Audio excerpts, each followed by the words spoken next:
السلام علیکم ورحمۃ اللہ وبرکاتہ۔ آج میں آپ کو بتاؤں گا حضور کریم صلی اللہ علیہ وسلم کی بتائی ہوئی کچھ اہم باتیں۔ روزہ دار کے منہ کی بدبو اللہ کے نزدیک کستوری کی خوشبو سے بھی زیادہ پسندیدہ اور پاکیزہ ہے۔ جب تم میں سے کسی شخص کو کوئی مصیبت پہنچے تو وہ میری مصیبت یاد کر لے۔ 4 باتیں انبیاء و رسول کی سنت میں سے ہیں: حیا کرنا، عطر لگانا، مسواک کرنا اور نکاح کرنا۔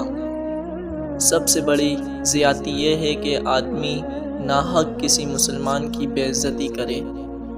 مسلمانوں میں کامل ایمان والے وہ لوگ ہیں جن کے اخلاق اچھے ہیں۔ جب بندہ جھوٹ بولتا ہے تو اس کی بدبو سے فرشتہ 1 میل دور ہٹ جاتا ہے۔ وہ شخص جنت میں نہیں جائے گا جس کا پڑوسی اس کی آفتوں سے محفوظ نہ ہو۔ جب 2 مسلمان آپس میں ملتے ہیں اور مصافحہ کرتے ہیں تو ان دونوں کے جدا ہونے سے پہلے ان کو بخش دیا جاتا ہے۔ آپس میں مصافحہ کیا کرو، اس سے کینہ دور ہوگا۔ سلام میں پہل کرنے والا غرور تکبر سے پاک ہے۔